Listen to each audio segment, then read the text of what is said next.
ನಮಸ್ಕಾರ.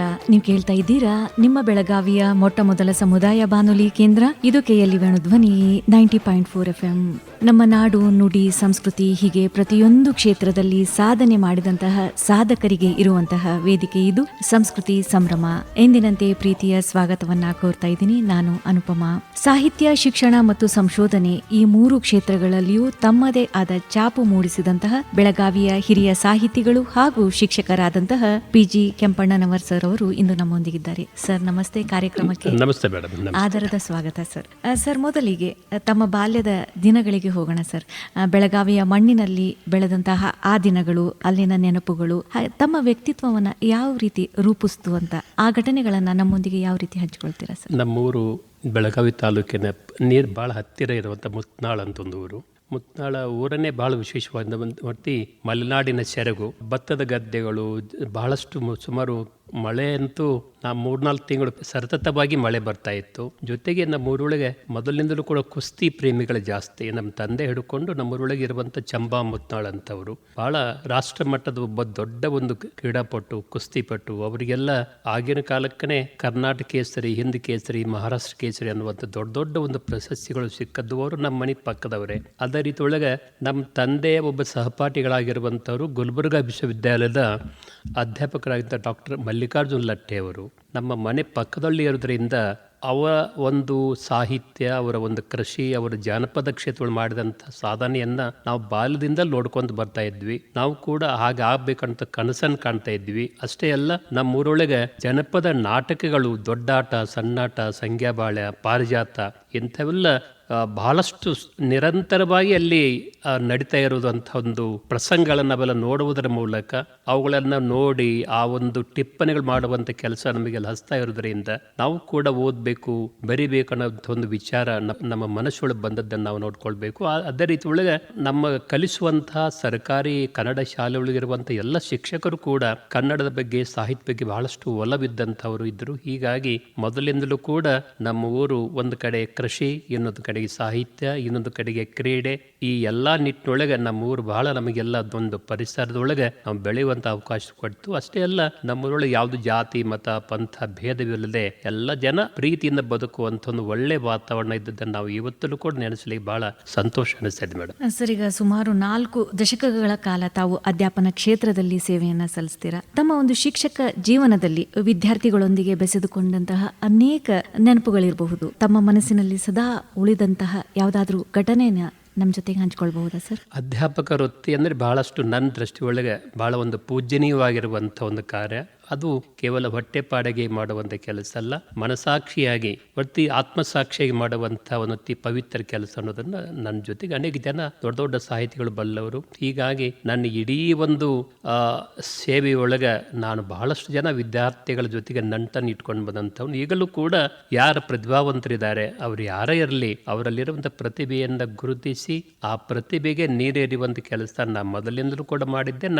ನನಗೂ ಕೂಡ ಅನೇಕ ಜನ ಅಧ್ಯಾಪಕರು ಕೂಡ ನಮ್ಮೊಳಗಿರುವಂತಹ ಒಂದು ಪ್ರತಿಭೆಯನ್ನು ಗುರುತಿಸುವಂತ ಕೆಲಸ ಮಾಡಿದ್ದನ್ನು ನೆನಪಿಸಲಿಕ್ಕೆ ಬಹಳ ಸಂತೋಷ ಅನಿಸ್ತೇನೆ. ಆ ನಿಟ್ಟೊಳಗೆ ನಾನು ಮೊದಲು ಪ್ರಾರಂಭ ಮಾಡಿದ್ದು ಉಡುಪಿ ಹತ್ತಿರ ಇರುವಂತಹ ಕಾರ್ಕಳ ತಾಲೂಕಿನ ಬೈಲೂರು ಅನ್ನುವಂಥ ಒಂದು ಸರ್ಕಾರಿ ಪದವಿ ಪೂರ್ವ ಮಹಾವಿದ್ಯಾಲಯ ನಾನು ಮೊದಲು ಅಲ್ಲಿ ಜಾಯಿನ್ ಆದದ್ದು. ಅಲ್ಲಿ ವಿದ್ಯಾರ್ಥಿಗಳು ಮತ್ತು ಇಲ್ಲಿ ವಿದ್ಯಾರ್ಥಿಗಳು ನಾನು ಬಹಳಷ್ಟು ಹೋಲಿಕೆ ಮಾಡಿದಾಗ ಅಲ್ಲಿ ವಿದ್ಯಾರ್ಥಿಗಳು ತಳಮಟ್ಟದಿಂದ ಬಹಳ ಒಳ್ಳೆ ರೀತಿಯೊಳಗೆ ಅಧ್ಯಯನ ಮಾಡುವಂಥವ್ರು. ಒಂದು ಪಾಠ ಮುಗಿದೊಳಗೇನೆ ಸುಮಾರು 10,000 ಪ್ರಶ್ನೆಗಳನ್ನು ಕೇಳಿ ಅಧ್ಯಾಪಕರನ್ನು ಓದಲಿಕ್ಕೆ ಹಚ್ಚುವಂತ ಒಂದು ವಿದ್ಯಾರ್ಥಿ ಸಮುದಾಯ ಅಲ್ಲಿತ್ತು. ಜೊತೆಗೆ ಪ್ರತಿ ಪಾಠದಲ್ಲೂ ಕೂಡ ವಿದ್ಯಾರ್ಥಿಗಳು ತಾವು ಬರೆದಂತಹ ಕವನ, ಕಥೆಗಳನ್ನ ತಂತದ್ದು ನನಗೆಲ್ಲ ತೋರಿಸ್ತಾ ಇದ್ರು. ಹೀಗಾಗಿ ಅಂದು ನಾನು ಆ ಒಂದು ಉಡುಪಿ ಪರಿಸರದೊಳಗೆ ನಾನು ಅಧ್ಯಾಪನ ಒಂದು ವೃತ್ತಿಯನ್ನು ಪ್ರಾರಂಭ ಮಾಡಿದ್ದು ನನ್ನ ಮುಂದಿನ ಒಂದು ಬದುಕಿಗೆ ಬಹಳಷ್ಟು ನನಗೆ ಒಂದು ಬದಲಾವಣೆ ಆಗ್ಲಿಕ್ಕೆ ಸಾಧ್ಯ ಆಯಿತು. ಅದ್ ಜೊತೆಗೇನೆ ನನ್ನ ಕೈಯೊಳಗೆ ಕಲಿತಂತ ನೂರಾರು ವಿದ್ಯಾರ್ಥಿಗಳು ಇವತ್ತು ಕವಿಗಳಾಗಿದ್ದಾರೆ, ಕಥಾಕಾರಾಗಿದ್ದಾರೆ, ನಾಟಕಕಾರಾಗಿದ್ದಾರೆ. ಅವರು ಬೇರೆ ಬೇರೆ ಕ್ಷೇತ್ರದೊಳಗೆ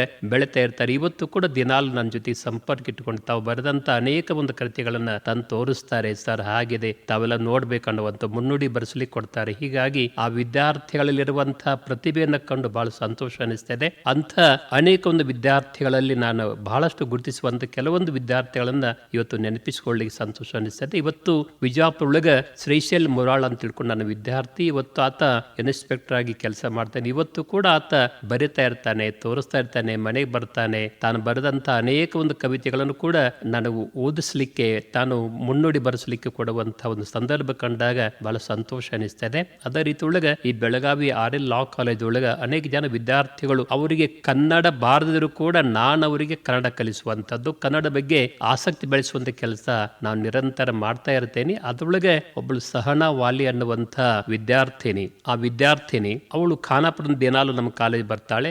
ಆಕಿ ಇಂಗ್ಲಿಷ್ ಮೀಡಿಯಂ ಮಾಧ್ಯಮದಲ್ಲಿ ಕಲಿತರೂ ಕೂಡ ಆಕೆಗೆ ಕನ್ನಡ ಬಗ್ಗೆ ಬಹಳ ಆಸಕ್ತಿ ಇರೋದ್ರಿಂದ ಆಕೆಗೆ ವಚನ ಸಾಹಿತ್ಯ ಒಳಗೆ ಕಾನೂನಿನ ಪ್ರಜ್ಞೆ ಅನ್ನೋ ಒಂದು ವಿಷಯವನ್ನು ನಾನು ವಿಚಾರ ಕೊಟ್ಟು ಅದನ್ನ ನಮ್ಮ ಕಾರಂಜಿ ಮಟ್ಟದೊಳಗೆ ಒಂದು ವಿಶೇಷ ಉಪನ್ಯಾಸ ಆಕೆಯಿಂದ ಮಾಡಿಸಿದಾಗ ಸ್ವಾಮೀಜಿಯವರು ಬಹಳ ಖುಷಿ ಪಟ್ಟರು. ಅಂತ ಅನೇಕ ಘಟನೆಗಳು ನಮ್ಮ ವಿದ್ಯಾರ್ಥಿಗಳಲ್ಲಿರುವಂತಹ ಪ್ರತಿಭೆಯನ್ನು ಗುರುತಿಸುವಂತ ಕೆಲಸ ನಾನು ಮೊದಲಿಂದ ಮಾಡಿದ್ದು ನಾನು ಇವತ್ತು ಕೂಡ ಬಹಳ ಸಂತೋಷ ಅನಿಸುತ್ತೆ ಮೇಡಮ್.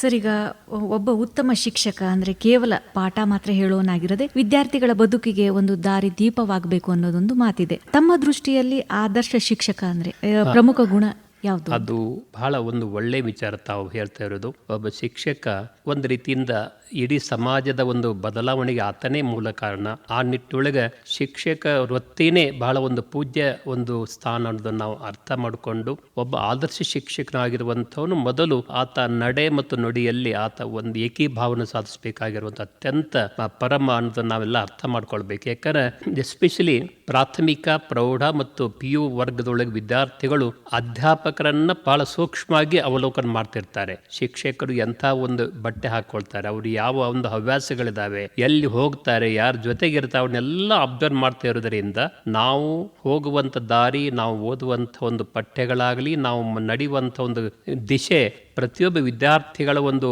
ಬದುಕನ್ನು ಬದಲಾಯಿಸಲಿಕ್ಕೆ ಸಾಧ್ಯ. ಆ ನಿಟ್ಟಿನೊಳಗೆ ನಮ್ಮ ಒಂದು ರೀತಿಯ ನಡತೆ ಬಹಳ ಪವಿತ್ರವಾಗಿರಬೇಕು. ಜೊತೆಗೆ ಯಾವ ಒಂದು ದುಶ್ಚಟಕ್ಕೆ ಒಬ್ಬ ಶಿಕ್ಷಕ, ಒಬ್ಬ ಅಧ್ಯಾಪಕ ಬಲಿ ಆಗದೆ ಇದ್ದರೆ ಅದು ವಿದ್ಯಾರ್ಥಿಗಳ ಮೇಲೆ ಬಹಳ ಪರಿಣಾಮ ಬೀರ್ತಾ ಇದೆ. ಆ ರೀತಿ ಒಳಗೆ ವಿದ್ಯಾರ್ಥಿಗಳನ್ನ ನಾವು ತಿದ್ದಬೇಕಾದ್ರೆ ನಾವು ಮೊದಲು ಒಳ್ಳೆಯವರಾಗಿರಬೇಕು, ನಾವು ಸತತವಾಗಿ ಅಧ್ಯಯನಶೀಲರಾಗಿರ್ಬೇಕು. ಅದಕ್ಕೆ ಹೇಳ್ತಾರೆ, ಒಂದು ಹಸು ಎಷ್ಟು ಚೆನ್ನಾಗಿ ಅದು ಹುಲ್ಲು ತಿಂದಷ್ಟು ಅದು ಹಾಲು ಚೆನ್ನಾಗಿ ಕೊಡುತ್ತೆ. ಆ ನಿಟ್ಟಿನೊಳಗೆ ಶಿಕ್ಷಕನಾಗಿರುವಂತವರು ನಿರಂತರವಾಗಿ ಅಧ್ಯಯನ ಮಾಡ್ತಾ ಇರಬೇಕು.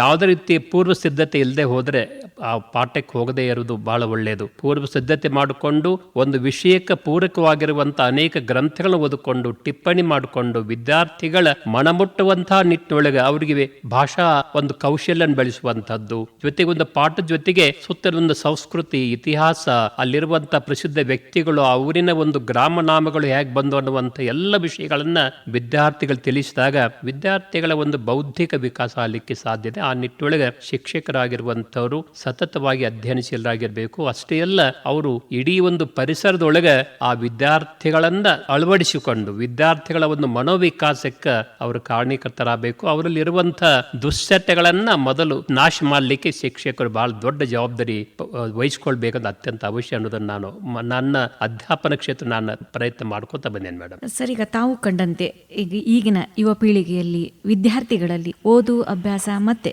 ಕನ್ನಡದ ಬಗ್ಗೆ ಅವರ ಮನೋಭಾವ ಯಾವ ರೀತಿ ಇದೆ ಸರ್? ಇತ್ತೀಚೆಗೆ ಎಲ್ಲರಿಗೂ ಗೊತ್ತಿರುವ ಹಾಗೆ ಕನ್ನಡದ ಒಂದು ಭಾಷೆ ಬಗ್ಗೆ, ಸಾಹಿತ್ಯದ ಬಗ್ಗೆ ಆಸಕ್ತಿ ಪದೇ ಪದೇ ಕಡಿಮೆ ಆಗ್ತಿರೋದನ್ನು ಕೂಡ ನಾನು ಕೂಡ ಬಲ್ಲವನು, ನನ್ನ ಜೊತೆಗಿರುವಂಥ ಅನೇಕ ಜನ ಅದ್ರ ಬಗ್ಗೆ ಬಹಳಷ್ಟು ನೋವನ್ನು ಅನುಭವಿಸ್ತಾ ಇದ್ದಾರೆ. ಕನ್ನಡ ದಿನೇ ನಾಶ ಆಗ್ತದೆ, ಕನ್ನಡ ಭಾಷೆ ಬಗ್ಗೆ ಇರುವಂಥ ಒಲವು ಕಡಿಮೆ ಆಗ್ತದೆ ಅನ್ನುವಂಥದ್ದು ಅದು ಸತ್ಯದ ಮಾತು ಕೂಡ ಹೌದು. ಯಾಕಂದರೆ ಇವತ್ತು ವಿದ್ಯಾರ್ಥಿಗಳು ಆಧುನಿಕ ಒಂದು ಎಲೆಕ್ಟ್ರಾನಿಕ್ ಮೀಡಿಯಾ ಅಂತ ಏನು ಕರಿತೀವಿ, TV ಇರ್ಬೋದು ಅಥವಾ ಮೊಬೈಲ್ ಇರೋದು, ಇವಕ್ಕೆಲ್ಲ ಬಲಿಯಾಗಿ ಅವರಲ್ಲಂತ ಓದುವಂಥ ಹವ್ಯಾಸ ಸಂಪೂರ್ಣವಾಗಿ ಕಡಿಮೆ ಆಗ್ತದೆ. ಯಾವಾಗ ವಿದ್ಯಾರ್ಥಿಗಳು ಓದುವಿನಿಂದ ದೂರ ಆಗ್ತಾರೆ, ಪುಸ್ತಕಗಳಿಂದ ದೂರ ಆಗ್ತಾರೆ, ಅವಾಗ ಅವರಲ್ಲಿ ಒಂದು ಭಾಷಾ ಜ್ಞಾನ ಕುಂಠಿತ ಆಗ್ತಾ ಹೋಗ್ತದೆ. ಎಂದು ಭಾಷಾ ಜ್ಞಾನ ಕುಂಠಿತ ಆಗ್ತದೆ, ಅವರ ಒಟ್ಟಾರೆ ಬೆಳವಣಿಗೆ ಅಲ್ಲಿಗೆ ನಿಂತು ಬಿಡ್ತಾ ಇದೆ. ಅದಕ್ಕಾಗಿ ಭಾಷೆ ಅನ್ನುವಂಥದ್ದು ವಿದ್ಯಾರ್ಥಿಗಳ ಅಷ್ಟೇ ಅಲ್ಲ, ಇಡೀ ಒಂದು ರೀತಿಯ ಸಮಾಜದ ಸರ್ವಾಂಗೀಣ ವಿಕಾಸಕ್ಕೆ ಒಂದು ದೊಡ್ಡ ಅಡಿಪಾಯ ಅನ್ನೋದನ್ನ ಅರ್ಥ ಮಾಡ್ಕೋಬೇಕು.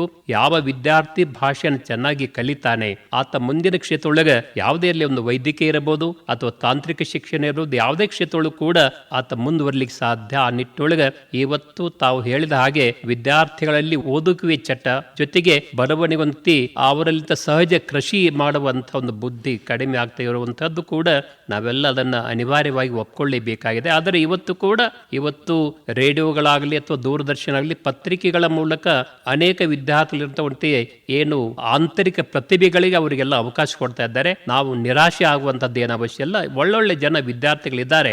ಆದರೆ ಇವತ್ತು ಆಧುನಿಕ ನಾವೆಲ್ಲ ಜಾಗತೀಕರಣಕ್ಕೆ ನಾವು ಬೆಳಿಬೇಕಾದ್ರೆ ಅನೇಕ ಭಾಷೆ ಕಲಿಬೇಕು, ಅನೇಕ ಜ್ಞಾನವನ್ನು ಪಡ್ಕೊಳ್ಬೇಕು. ಆ ಮೂಲಕ ನಮ್ಮಲ್ಲಿ ಓದುವಂತಹ ಹವ್ಯಾಸವನ್ನು ಬೆಳೆಸ್ಕೊಳ್ಳಿಕ್ಕೆ ಅದು ಆ ನಿಟ್ಟೊಳಗೆ ಒಂದು ಪರಿಸರವನ್ನು ತಯಾರು ಮಾಡಿದ್ರೆ ಇವತ್ತು ಕೂಡ ಕನ್ನಡ ಜಾಗತಿಕ ಮಟ್ಟಕ್ಕೆ ಬೆಳಲಿಕ್ಕೆ ಸಶಕ್ತ ಭಾಷೆಯಾಗಿ ಬೆಳಲಿಕ್ಕೆ ಸಾಧ್ಯ ಅನ್ನೋದನ್ನ ನಾವೆಲ್ಲ ಹೇಳಿ ಬಹಳ ಸಂತೋಷ ಅನಿಸಿದ್ ಮೇಡಮ್. ಖಂಡಿತ ಸರ್. ಸ್ನೇಹಿತರೆ, ನಮ್ಮ ಇಂದಿನ ಸಂಸ್ಕೃತಿ ಸಂಭ್ರಮ ಕಾರ್ಯಕ್ರಮದಲ್ಲಿ ಈಗ ಚಿಕ್ಕದೊಂದು ವಿರಾಮ. ರೇಡಿಯೋ ಯಾವತ್ತೂ ಅದು ಯಾವುದೇ ಅಭಿವ್ಯಕ್ತಿಗೆ ಇರುವ ಎಲ್ಲ ಆವರಣಗಳು, ಎಷ್ಟೊಂದು ಜನರಿಗೆ ಅಭಿವ್ಯಕ್ತಿಗೆ ಒಂದು ಅವಕಾಶ ಆವರಣವೇ ಇಲ್ಲ ಒಂದು ಸಮಾಜದಲ್ಲಿ ನಾವಿದ್ದೇವೆ. ಸ್ವಾತಂತ್ರ್ಯ ಬಂದು ಎಷ್ಟು ವರ್ಷ ಆಯಿತು, ಆದರೂ ಈಗಲೂ ಕೂಡ ಒಂದು ಹೆಣ್ಣು ಮಾತಾಡಿದರೆ ಅವಳು ಮಾತಾಡಿದಳು ಅನ್ನೋದೇ ಅವಳ ಅಪರಾಧ ಅನ್ನೋ ಥರ ನೋಡುವಂಥ ಅತ್ಯಂತ ಕೀಳು ಮಟ್ಟದ ಮನಸ್ಥಿತಿಯ ಒಂದು ಪುರುಷ ಠೇಂಕಾರದ ಸಮಾಜದಲ್ಲಿ ನಾವಿದ್ದೀವಿ.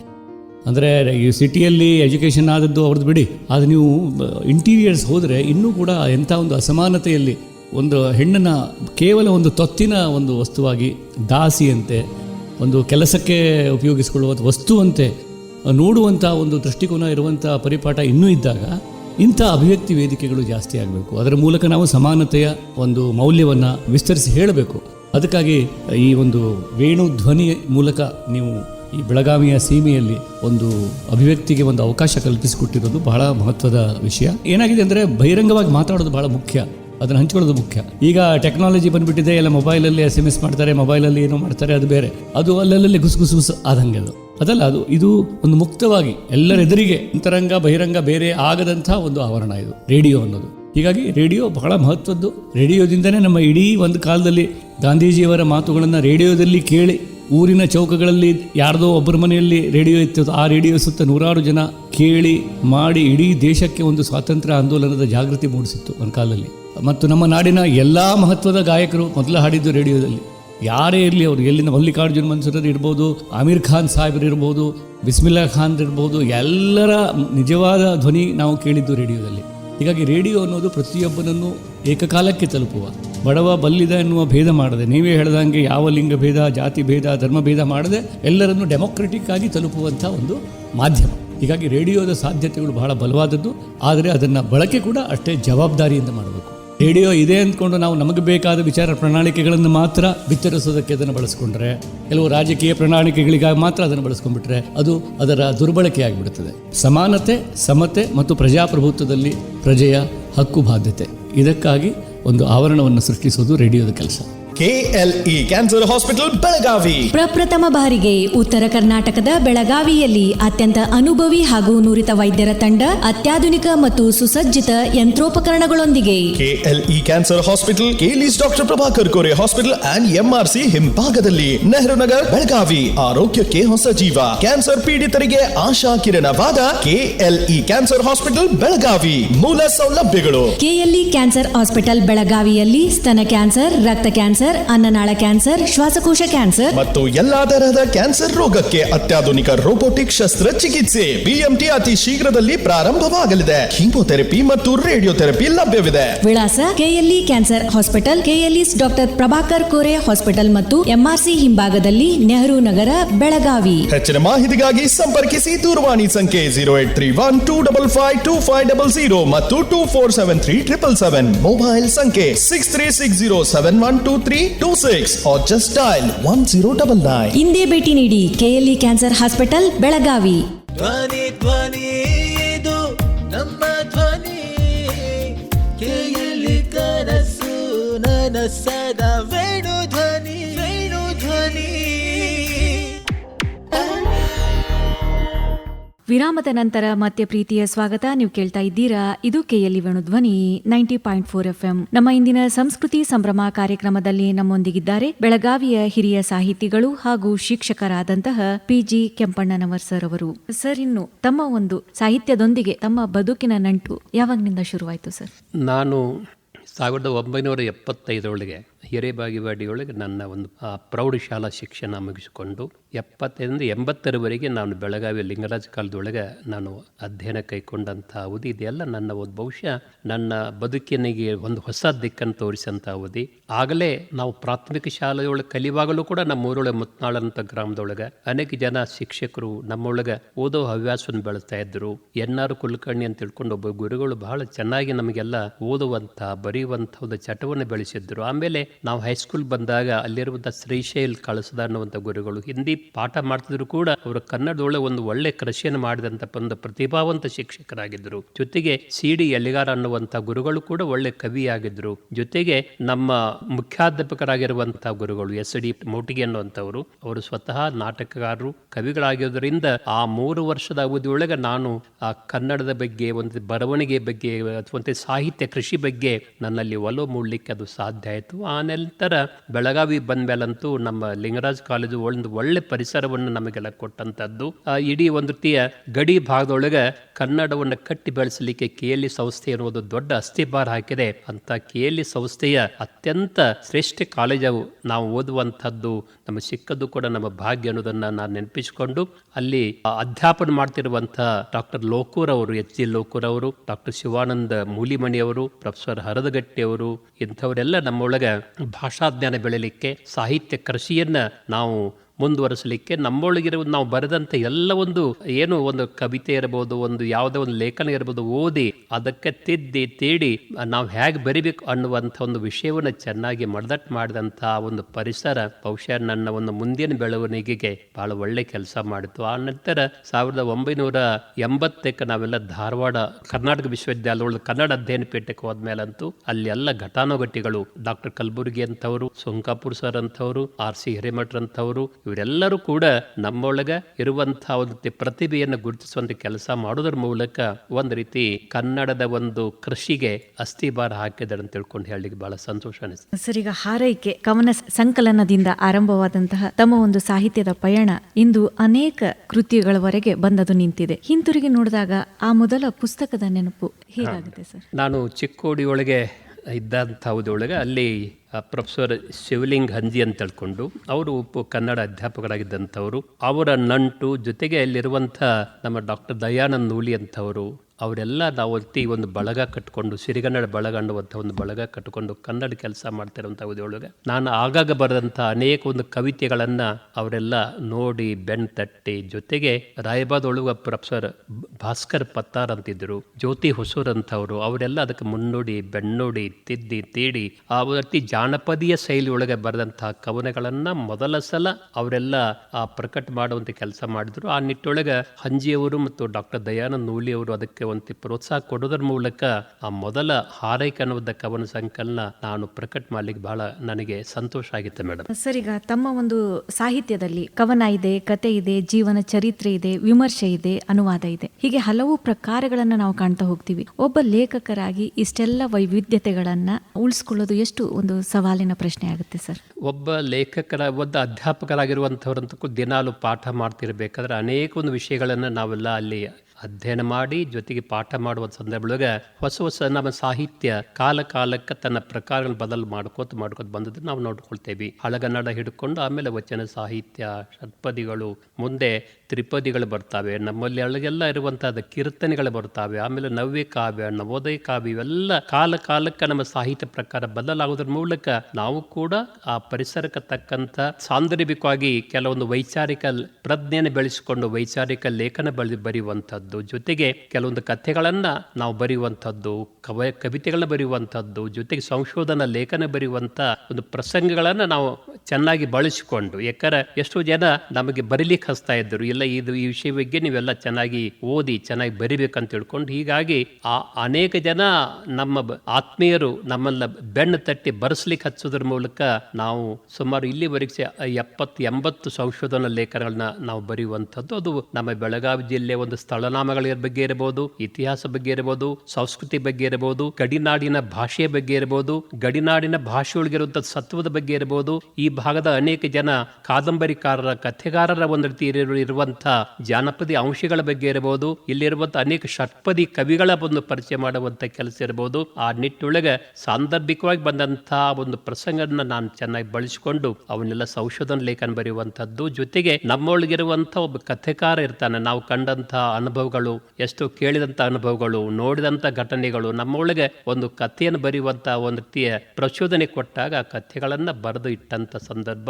ಆ ಕಥೆಗಳು ಕೂಡ ಒಂದು ಪ್ರಕಟ ಆಗೋದ್ರ ಮೂಲಕ ಒಂದು ಕಡೆಗೆ ಕಾವ್ಯ, ಇನ್ನೊಂದು ಕಡೆಗೆ ಕಥೆ, ಇನ್ನೊಂದು ಕಡೆಗೆ ವೈಚಾರಿಕ ಲೇಖನಗಳು, ಇನ್ನೊಂದು ಕಡೆ ಸಂಶೋಧನಾ ಲೇಖನಗಳು, ಇನ್ನೊಂದು ಕಡೆಗೆ ಅನುವಾದ, ಹೀಗೆ ವಿವಿಧ ರೀತಿಯೊಳಗೆ ಆ ಸಾಹಿತ್ಯ ಪ್ರಕಾರಗಳಲ್ಲಿ ನಾವೆಲ್ಲ ಒಟ್ಟಿ ಕೃಷಿ ಮಾಡಲಿಕ್ಕೆ ಆ ಪ್ರಸಂಗಗಳು ನಮಗೆಲ್ಲ ಒಟ್ಟಿ ಬೆನ್ನು ತಟ್ಟಿದ್ದು ಅಂತ ತಿಳ್ಕೊಂಡು ಬಹಳ ಖುಷಿ ಅನಿಸ್ತದೆ ಮೇಡಮ್. ಸರ್, ಇನ್ನು ತಾವು ಹಲವಾರು ಮಹನೀಯರ ಒಂದು ಜೀವನ ಚರಿತ್ರೆಗಳನ್ನ ಬರೆಯುವ ಮೂಲಕ ಅವರ ಬದುಕನ್ನ ಓದುಗರ ಮುಂದೆ ತಂದಿಡ್ತೀರಾ. ಈಗ ಒಬ್ಬ ವ್ಯಕ್ತಿಯ ಜೀವನ ಕೇವಲ ಮಾಹಿತಿಗಾಗಿ ಅಲ್ಲ, ಭಾವನೆಗಳೊಂದಿಗೆ ಓದುಗರ ಮನಸ್ಸಿಗೆ ಅದನ್ನ ತಲುಪಿಸಬೇಕು ಅನ್ನುವಂಥದ್ದು ಅದು ಲೇಖಕನ ಸಂವೇದನೆಗೆ ಎಷ್ಟು ಮುಖ್ಯವಾಗುತ್ತೆ ಸರ್? ಈಗ ನಾನು ಬರೆದಂತ ಒಂದು ಜೀವನ ಚರಿತ್ರೆ ಬಹಳ ಜನ ಒಪ್ಕೊಂಡಿದ್ದಾರೆ. ಮುಖ್ಯವಾಗಿ ನಮ್ಮ ಊರವರೇ ಆಗಿರುವಂತ ಹಿಂದ್ ಕೇಸರಿ ಚಂಬಾ ಮುತ್ನಾಳ್ ಅಂತ ಹೇಳ್ಕೊಂಡು ಅವರೊಬ್ಬ ಪ್ರಸಿದ್ಧ ಕುಸ್ತಿಪಟುವಾಗಿದ್ರು. ನಮ್ಮ ನಾಗನೂರು ಶ್ರೀಗಳೇ ಅದನ್ನ ಒಪ್ಕೊಂಡು ಬಹಳ ಖುಷಿ ಪಟ್ಟರು.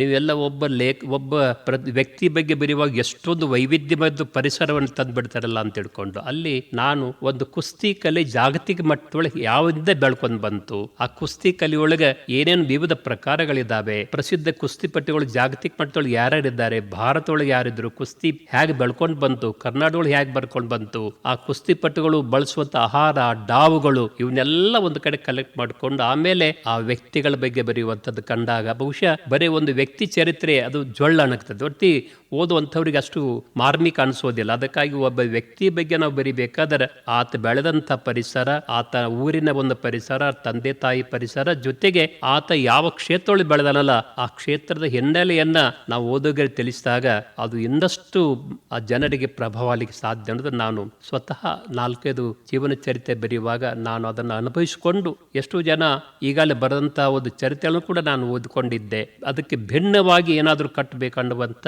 ವಿಚಾರದಿಂದ ಅಂತ ಒಂದು ಜೀವನ ಚರಿತ್ರೆ ಬರೆದಾಗ ಬಹಳ ಜನ ಒಪ್ಕೊಂಡಿದ್ದಾರೆ. ಇದರ ಜೊತೆಗೆ ಹೇಳುವಂತ ಇನ್ನೊಂದು ಪ್ರಸಂಗ ಅಂದ್ರೆ ನಮ್ಮ ಚಿಕ್ಕೋಡಿ ತಾಲೂಕು ಬೆಡಕೆಯಾಳು ಅಂತ ಒಂದು ಊರಿದೆ ಮೇಡಮ್. ಅಲ್ಲಿ ಬಸವಪ್ರಭು ದೇಸಾಯಿ ಅಂತ ತಿಳ್ಕೊಂಡು 15 ಕಾಲಕ್ಕೆ 40 ಹಳ್ಳಿಗಳಿಗೆ ಒಬ್ಬ ವೈದ್ಯರಾಗಿದ್ದರು, ಗಿಡಮೂಲಿಕೆ ವೈದ್ಯರು. ಅವರು ಎಷ್ಟು ಚೆನ್ನಾಗಿ ಕೆಲಸ ಮಾಡಿದ್ದಾರೆ ಅಂದ್ರೆ ತಾವೆಲ್ಲ ಸೈಕಲ್ ಮೇಲೆ ಹೋಗಿ ಪ್ರತಿ ಹಳ್ಳಿಗೆ ಹಗಲು ರಾತ್ರಿ ಆ ಒಂದು ಆರೋಗ್ಯದ ಒಂದು ಸೇವೆಯನ್ನು ಕೊಡುವಂತ ಕೆಲಸ. ನಾನು ಸುಮ್ಮನೆ ಅದನ್ನ ಲೇಖನ ಬರೆದಾಗ ನಮ್ಮ ಗದುಗಿನ ತೋಂಟದಾರಿ ಸ್ವಾಮೀಜಿಯವರು ಆ ಲೇಖನ ಓದಿಲ್ಲ, ಇದ್ರ ಬಗ್ಗೆ ಒಂದು ಪುಸ್ತಕನ ಬರಿಬೇಕಂದಾಗ ಅವರು ಸಾಗಿ ಬಂದ ದಾರಿಯನ್ನ ಮುಂದೆ ವೈದ್ಯಕೀಯ, ಅದು ಕೂಡ ಆಯುರ್ವೇದ ವೈದ್ಯಕೀಯ ಬಗ್ಗೆ ಇನ್ನಷ್ಟು ನಾನು ಅಧ್ಯಯನ ಮಾಡಿ ಅವರ ಮಗನ ಜೊತೆಗೆ ಚರ್ಚೆ ಮಾಡಿ ಆ ಪುಸ್ತಕ ಬರೆದು ಕೊಟ್ಟಾಗ ನಮ್ಮ ಸ್ವಾಮೀಜಿಯವರು ಬಹಳ ಖುಷಿ ಪಟ್ಟರು. ಅಂದ್ರೆ ಒಂದು ಆಯುರ್ವೇದ ಕ್ಷೇತ್ರ ಹೆಂಗೆ ಬೆಳ್ಕೊಂಡು ಬಂತು, ಇವತ್ತು ಆಯುರ್ವೇದ ಕ್ಷೇತ್ರಕ್ಕೆ ಏನು ಒತ್ತಿ ಅದರ ಒಂದು ಸ್ಥಾನ ಏನಿದೆ, ಅದರಿರುವಂತ ಮಹತ್ವ, ಅವ್ರು ಬಳಸುವಂತ ಔಷಧಿಗಳು ಎಷ್ಟು ಆ ಜನರ ಮೇಲೆ ಪ್ರಭಾವ ಬೀರಿತು ಅನ್ನೋದನ್ನ ನಾನು ಕಟ್ಟಿಕೊಟ್ಟಾಗ ಅದು ಇನ್ನಷ್ಟು ಜನರಿಗೆ ಬಹಳ ಖುಷಿ ಅನಿಸ್ತಾ ಇದೆ. ಅಂದ್ರೆ ಒಬ್ಬ ವ್ಯಕ್ತಿಯ ಜೀವನ ಚರಿತ್ರೆ ಬರೆಯುವಾಗ ಅದರ ಹಿನ್ನೆಲೆಯನ್ನ ಎಲ್ಲ ಹೇಳ್ಕೊಂಡಾಗ ಬಹುಶಃ ಅದು ಇನ್ನಷ್ಟು ಜನರಿಗೆ ಬಹಳ ಹೃದಯ ಸ್ಪರ್ಶಿಯಾಗಿ ಮನಸ್ಸಿಗೆ ಮುಟ್ಟುವಂತ ರೀತಿಯೊಳಗೆ ಆಗ್ಲಿಕ್ಕೆ ಸಾಧ್ಯ ಅನ್ನೋದು ನಾನು ಸ್ವತಃ ನನ್ನ ಒಂದು ಲೇಖನ ಒಳಗೆ ನಾನು ಕಂಡುಕೊಂಡಿದ್ದೆ ಮೇಡಮ್.